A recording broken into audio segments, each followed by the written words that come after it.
Is the novel coronavirus a biological weapon?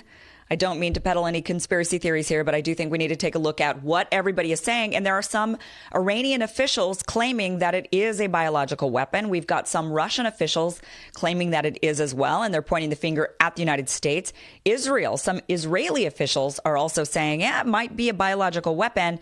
They're claiming it was China that unleashed it. China hasn't really said anything, and the United States is saying, no, that is a hoax. So let's go ahead and break this down a bit. The former Iranian president came out claiming that the novel coronavirus was a biological weapon man-made in a lab.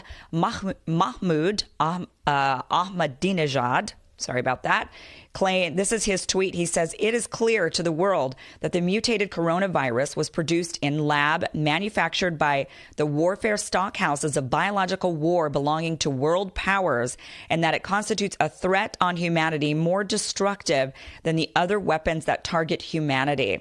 So he also tweeted out a letter that he had sent to the Secretary General of the United Nations. And in it talks about how they believe that this was a biological man-made weapon that was unleashed in a lab. But he doesn't give any evidence of this. But we will see where there might be a little bit of, reason to be suspicious. Also, Javad Zarif, Iran's foreign minister, called the sanctions on Iran an act of medical terrorism. So he also at first made he insinuated that this could have been a biological weapon made in a lab, unleashed on the Iranian people. And then he's also come out saying that the sanctions on Iran that the United States has are an act of medical terrorism. Iran is not able to get all the supplies that they need, and they're very much suffering because of the sanctions, and that is causing a lot of panic and a lot of death, and the virus is very strong in Iran. So this is what Javad Zarif says in his tweet. He says, real Donald Trump is maliciously tightening U.S. illegal sanctions with aim of draining Iran's resources needed in the fight against COVID-19 while our citizens are dying from it. The world can no longer be silent as U.S. economic terrorism is supplanted by its medical terrorism. So Iran has, the last count that I saw, which was I think yesterday, they've had about 429 deaths and over 10,000 people infected. And they've now asked the International Monetary Fund for $5 billion in emergency funding. And they're saying that the they haven't really placed blame on exactly who they think unleashed this virus on them, but they do feel like they had this unleashed on them, that this is not something that naturally would have occurred in Iran. And let's go ahead and take a look at a map to see what they're talking about, because it does look a little bit suspicious. When you look at the map, look at Iran here with 10,075 cases. Now, this was from yesterday, but look at the surrounding areas. Look at Afghanistan, 7 cases in Afghanistan. Look at over here in Iraq, 71 cases in Iraq. Look at the Arabian Peninsula. I mean, you've got 80, 74, 18, 45 in Saudi Arabia. You've got all of these small numbers surrounding Iran, but you've got 10,075 cases in Iran. And if you look at the countries in between Iran and China, look at here again. If you look at the map, you've got India with only 73. I mean, India is a densely populated country, and they only have 73, yet Iran has 10,075. Now, some people say, well, the reason why Iran got it was because China and Iran have a strong trade partnership. Well, China has a strong trade partnership with many countries around the world, and yet those countries are not seeing thousands and thousands of coronavirus cases, not like Iran. And Iran is having a really difficult time managing the virus. They've got a high death rate going on in Iran. So people are kind of raising an eyebrow and saying this looks a little bit suspicious. That, look at over here when you take a look at all of the areas surrounding China. China, of course, had over 80,000 cases.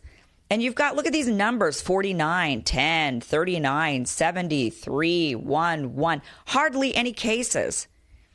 And somehow the virus was able to jump from China all the way to Iran with 10,000 cases in Iran, and yet all the surrounding nations don't have nearly as many, including nations that have very strong trade agreements with China. The United States imports more from China than I think any other country, and yet we're not seeing 10,000 cases. I mean, not yet. We definitely could because the virus spreads, but for Iran to get it so quickly and so intensely, this is why people are raising an eyebrow to it. And it is suspect. Now, look, when you think of Italy, which we're going to get to Italy on this because the Russian officials, they've pointed a finger saying that Italy is also a target of this type of terrorism, and we'll get to why that might be. But you know, when you first look at the pandemic that's going on and you see China with 80,000, okay, that makes sense because that's ground zero, right? But and Italy makes a lot of sense too. I was living in Italy last year, and I can tell you there are loads and loads, millions and millions of Chinese tourists in Italy. Italy is the #1 tourist destination in the world. There are millions of Chinese tourists in Italy. So it makes a lot of sense that Italy would be a very hard-hit country, considering it's like one giant amusement park in Italy. I mean, the tourism in Italy is massive. So that to me made sense. But then the question of Iran with 10,000 cases, that doesn't make as much sense. Iran is not a big tourist destination. You know, how many Chinese are showing up in Iran for tourism? That doesn't make as much sense. So it is a bit eyebrow raising. It's a bit eyebrow raising. Now, what do the Russians have to say? So some Russian officials blame the United States. They say this was a biological weapon unleashed by the United States. Igor Nikolin, he was an official who used to be on the Russian Biological Weapons Committee. He claimed that the coronavirus is an American biological weapon that is used to defeat its enemies, including China and Iran. He said, listen, animals in China have been sold and consumed and eaten for thousands of years, but the coronavirus has not been transmitted to humans all of those years, but in the last 20. So he's saying, you know, they've been eating these animals forever. And so why suddenly are all these viruses cropping out of China from eating animals? Now, I think a really logical explanation to that would be that we now pump animals with loads of hormones and all kinds of things in order to mass produce animals. So sure, there is. To me, it makes logical sense that we would see a lot more viruses and issues coming from animals because what we feed the animals is genetically modified, and we're genetically modifying the animals. So, you know, it's kind of bound to get back at you. But he's saying, you know, his theory is, listen, something else is going on. He says that this is the 4th most prevalent virus in China. He says, I think it's not a coincidence, but it is a design. He says, quote, because the Americans appear... Now this, I had to translate these quotes from... they originally were in Russian, and then they were in Persian, and I actually translated these from Persian. So they're not exact, but they're pretty close. He says, quote, because the Americans appear to be bound by a series of agreements, they have moved labs outside of the United States to prevent catastrophes in their country. He said of the reason for such labs around China. So he was saying that there's all of these labs that the United States has set up all around China in various regions, including in South Korea, in Taiwan, in Pakistan, all around the world. The United States has set up these medical labs. And he's saying that the United States doesn't want them on American soil, so we've been putting them in other countries. He says, we know that something happened, such as the outbreak of anthrax virus in the U.S. Army's Institute of Infectious Diseases in Washington, D.C. in 2008. The Americans also refused to sign the Nuclear Non-Proliferation Treaty and said we would not implement it because we have trade secrets and do not want to tell anyone what we're doing. Beyond that, thousands of Chinese tourists and businessmen come to Russia, but there are no viruses. So he's saying, look, no virus in Russia. We got thousands of Chinese tourists, thousands of Chinese business people coming here. But suddenly Iran has got all of these, has all these virus cases. Why not Russia?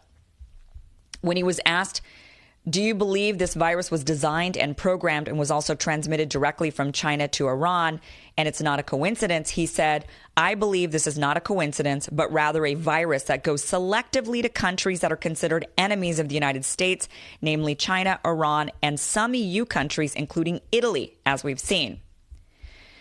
So he's saying, connect the dots. This is suspect. Chinese businessmen, Chinese tourists go everywhere in the world, and yet really hard-hit countries are China, Iran, and Italy? This is what the Russian official is saying. Now, some Israeli officials also believe it very well could be a biological weapon that could have come from China. Orly Levy, she's a member of the Israeli Knesset. That's their parliament. That's their Congress. She says, quote, this is not a result of eating bat soup, but was a lab-engineered virus in some form or another, she said in an interview with Army Radio. Levy added that the state of Israel is used to combating biological weapons, and it is impossible that life should stop because of the coronavirus.